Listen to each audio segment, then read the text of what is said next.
Welcome now, Christina Dent, founder and president, End It for Good. Christina, good to see you again. Thanks, Gerard. Oh, it's good to be here. All right, so you guys recently did some research, published a report entitled Healthy and Hired. Tell us about that. Yeah, so a couple of years ago, we began really thinking about what are the other ways that the way we approach drug use and addiction impacts other parts of our lives. We had done a lot of work and done a lot of education work on how it impacts families and children and all of this from my own journey as a foster parent coming into this issue, and realized there's so much of this that impacts us economically, whether it is for individuals and the economic impact on their own lives from criminal convictions related to something like drug possession, but also the state and the rest of the community pays a price for this also. And so we started last year doing research and putting this together and tried to make it very accessible for the average person, but helping to paint a picture not of the entirety of Mississippi's workforce woes. That's not what this is, but just to say that's a complex problem. And we need to do everything we can to remove as many barriers as possible for people to be able to provide for themselves and their families without putting up extra challenges for them. So I was surprised at some of the statistics that you framed the report with. 1 in 4 Mississippians have a criminal conviction. 1 in 10 have a felony. It's pretty shocking. That's a lot. It is a lot. It is a lot. And I think, everywhere that we have done presentations on this, we just released it a couple months ago and have done some different in-person presentations. And the collective intake of breath at those numbers is universal. And I think we don't recognize what's happening because people don't put it out there if they have a criminal conviction. I mean, that's not something they're proud of. Right. And so it kind of happens and we don't realize really the degree to which we are using the criminal justice system. Now, not all of those are going to be drug convictions, but drugs is kind of one of the easiest ways for people to get tangled up in the criminal justice system. And so the criminal justice system is a good tool. We need that tool. It needs to be used appropriately. And I think what's happening is we're using it so frequently that the impact of it is now this collective impact on our economy and on our workforce. So what changes or reforms would you like to see made in our legal system, in our criminal justice system to address this issue from your perspective in a more effective manner? So when we think about something like drug possession, we work on kind of drug issues more comprehensively, but really in this one we focused on possession. Nobody wants people trafficking drugs or anything like that, but for possession. So I got a call about 2 years ago. I was in the middle of writing my book, and I got a call from a man named Kevin. He had read an article I'd written in the Clarion Ledger about this issue. He found my phone number and just called me out of the blue. And he was about 40 years old at the time. He had a cocaine possession charge, not trafficking or anything like that, just possession, about 15 years before. And he never went to prison, but he still had a felony from it. So clearly we didn't think he was a threat to public safety, or we would never have let him not serve time, but never went to prison, but has had this felony now for 15 years and has struggled his entire adult life to provide for himself. He's a father, he has children, trying to provide for himself and his family. And he said, he was so passionate, he said, people just don't understand what this is doing, what it has done to me, to try to do better, to try to work these different jobs and to have so many of them that I don't qualify for just because I have a felony on my record. And so when we think about people like Kevin, he didn't even spend time in prison. But in 2022, we had about 1,500 people enter our prison system on a drug possession charge. So that's not all the people in city and county jails. It's not all the people already in prison on that, but just new people entering it. There's about 1,500 people just in 2022. Average age is in their mid-30s. Average length of sentence, 6 years. So we have wiped 1,500 people out of the workforce in their prime working years, many of them in their family-raising years, and they're going to end up coming back out into the community. All 1,500 of them are going to have felony convictions. And so we can disagree about some of these big picture issues of what do we do with drugs, but can we just look at possession and say, I don't think this is serving us well, that so many people are cycling through our criminal justice system on a possession charge. Now, some of those would have been pled down from something else, but they're serving their time on a possession charge. And that's not improving their ability to function and provide for their families. And we lose, our economy loses. Mississippi's economy loses about $2.7 billion a year from unemployment or underemployment from criminal convictions. Again, not all drug convictions in that number, but all of us are paying because so many of our citizens have criminal convictions that are keeping them, preventing them from the opportunities they might be otherwise able to take. So, I mean, on the surface, it sounds like common sense reform is needed there. What's the pushback? Where does the pushback come from? Is it law enforcement? It's the legislature? Is it all the above? The judicial system? Yes, I think there's kind of the general pushback of we don't want to change anything. All of us tend to struggle with change. Then what we hear primarily is if we don't arrest them, they're never going to change. People aren't going to make better decisions. And that's where I think we have misunderstood and need to better understand what causes addiction, because the thought is if we arrest them, they will stop using drugs. It will increase the probability that they're not going to use. Maybe they'll never use in the first place because they're afraid of getting arrested. But the reality is that people use drugs to numb pain in their life. And so increasing the amount of trauma that they experience in the criminal justice system, then in not being able to really enter the workforce after that for many of them, that's going to increase their risk of using drugs to stop the pain of that. And so it becomes this snowball effect. So I think we continue to go down this road in part because we have been convinced by decades of messaging on that this is how people stop using drugs. When research says that's not how they stop using drugs. And so I think it's twofold. It's one, in understanding that the root causes of drug use are made worse by trauma, and in looking at then how can we approach it in a healthier way, and how can we, if we're not going to arrest people, how do we expand the amount of resources for them? That's not necessarily through taxpayer funding or anything like that. It could be something like more businesses being willing to get to know an applicant prior to knowing if they have a criminal conviction, or prior to, so for a lot of people, even if they have a criminal conviction, so we want to stop the harm on the front end by not giving even more people unnecessary convictions, but we've already got 1 in 4 who have them. So what are we going to do with that? Can we have more businesses who are willing to look at an applicant? For many people with a felony or any kind of criminal record, they just won't apply in the first place, instead of going through the embarrassment of applying and then having a conversation where they say, well, we can't hire you because of your criminal record. Where for many of them, it might be totally unrelated to the job that they're applying for, they might otherwise qualify for. But there is a deep fear in people. I've talked to many people with criminal convictions. Applying for a job is one of the most terrifying things for them. It is just, all of us feel that natural stress over applying and rejection and all of that.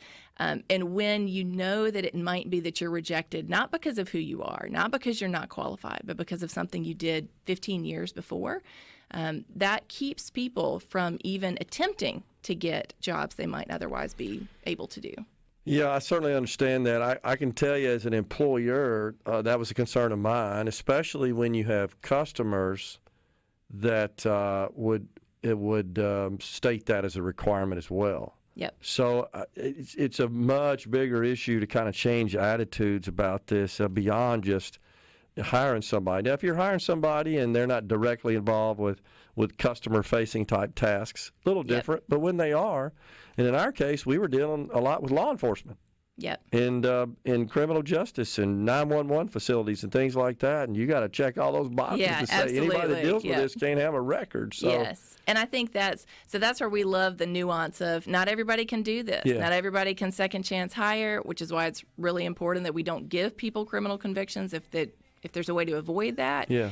But also recognize there's other challenges there. So we got to take every opportunity we can to help people not get those convictions if it's avoidable, or to overcome those convictions, because not every business has the opportunity to hire that way on the back end. And not every person maybe has those qualifications. So how can we, in all those areas, upskill, help people find the businesses who are willing to give them that chance and can, contractually or otherwise, and help people like Kevin have a better opportunity to provide for himself and his family. Okay. Makes sense. Well, I'm assuming you're going to keep working with the legislature. If you want to hang on, you come back on the other side of the break and talk about what your strategy is there, perhaps. Absolutely. We got Christina Dent, founder and president of End It for Good in the Element Well studio. Visiting with Christina Dent, founder and president, End It for Good. So before we went to break, Christina, I was just sharing with you my thoughts about how to get reforms done, things like this that maybe are a little out of the mainstream and something that on a historical basis hasn't been viewed too positively. I think that's fair to say, but we've learned a lot. And that's the main thing. You have spent a lot of time, your organization has, collecting information, most importantly, talking directly to people who were affected by this. And this is something that I've always felt like, honestly, our lawmakers overall could do a better job of, is why don't you just bring people in here that are actually affected by this stuff and hear them tell their story? Yeah. And then let that be an input and a guide when you make these laws. I think all too often, and I get it, I mean, they're covered up in a session with a million things. I mean, it's a flurry. And so those that are kind of in their ears often influence quite a bit. But you got to go out and ask people to come in when you're addressing what could be thorny, sensitive, controversial policy matters. This would fit into that category. I think it's fair to say. Again, you and your organization, you've gone out and done a bunch of the heavy lifting on this and gathered a lot of data from a wide spectrum of subject matter experts, including those who were directly impacted. You shared some stories. Yeah. I've had that same situation. As an employer, not so much with someone who had a charge on their record from drugs, but a crazy manslaughter thing that happened, 30 years ago. And this person's trying to launch a business and be productive and create value for society, and is pay their dues and is sorry and is completely reformed and not a risk. Yep. But the system blocks them. And I feel like that's what you're trying to address. Yes. It's not to say people shouldn't be responsible for their actions or anything or punished like that. Yes, but how long are we going to stay mad at people?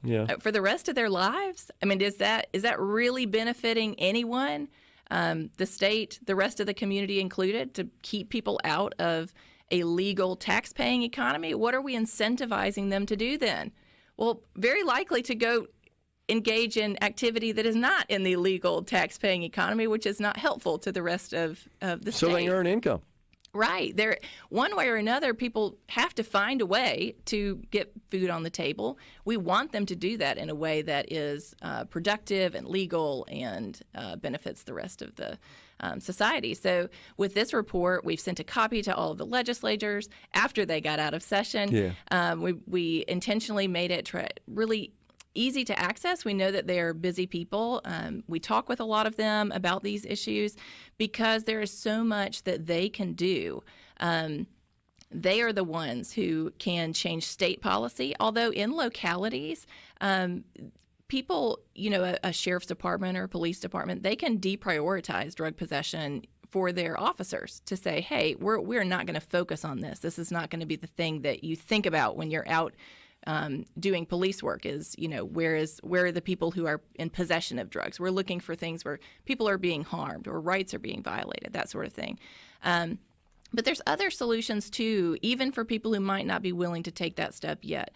Expanding the use of intervention courts like drug courts, expanding the ability for people to participate in those. It is very challenging to get into a drug court often, to complete one. They can be 3 to 5 years long. You have to pay to be part of it. Again, people need income to be able even to participate in something like that. Job training programs for people who are in prison so they can come out with a skill. Reducing the length of parole or probation for nonviolent offenders for something like drug possession. People can be on probation and parole for years and years, and it increases the challenge for them to do all the other things that are necessary to rebuild your life. You've got to be present for these meetings. You've got to go get a job. Maybe you're trying to get your children back in your custody. All of these different things that people are facing. And one of the things I think would be incredible for us to look at is expungement. How can we increase the number? If we've got 1 in 4 Mississippians who have a criminal conviction of some kind, and many of those are going to be people like Kevin who haven't done anything else in their life. You know, they've got something from years and years ago.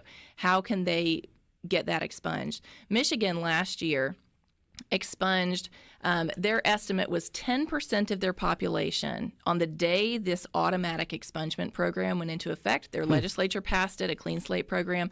They estimated that 10% of their citizens would have a criminal conviction taken off of their record by this program. Now, there was all sorts of reasons you would not be eligible. I mean, there were lots of different crimes that were not eligible for expungement.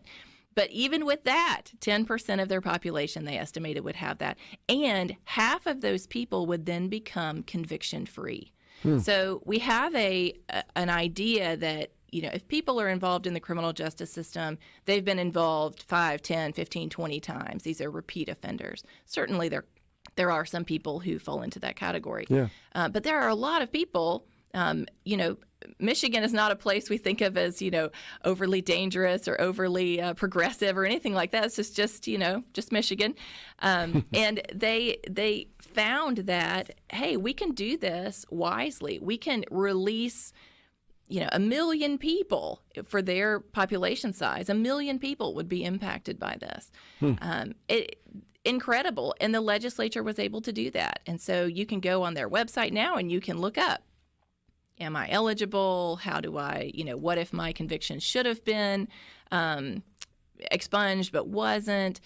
You know, in Mississippi, there are certainly ways people can get convictions expunged. I just did this presentation earlier this week at a Rotary Club, and somebody came up to me and said, you know, yeah, I have a friend that he's an attorney, does expungements all the time.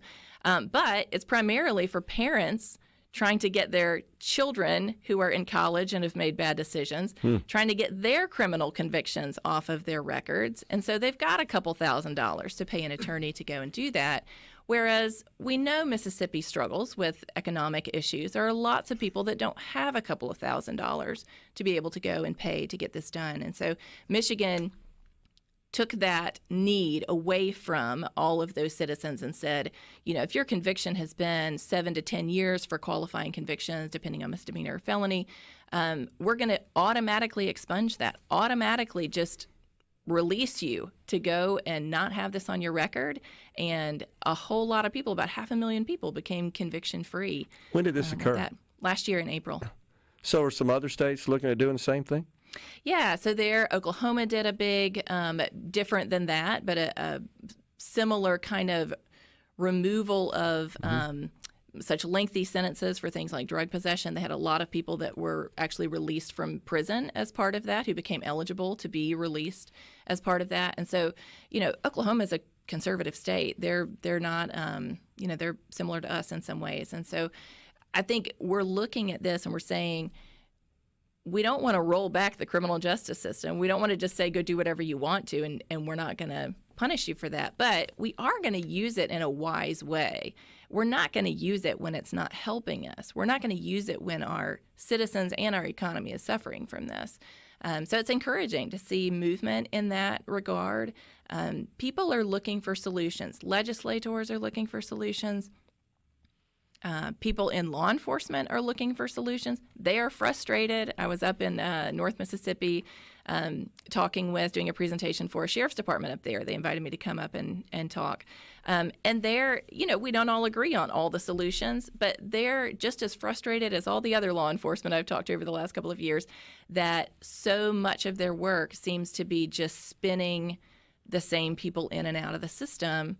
And they're not seeing as much of that life transformation as all of us want to see, and they want to find better solutions too, because they want, their big concern is we want children not to be harmed by their parents' activities, and so Sure. we want that too. The more we can quickly help people live healthy, productive, thriving lives, we know that a job where they are providing for themselves is one of the best things that people can have to help them recover from an addiction.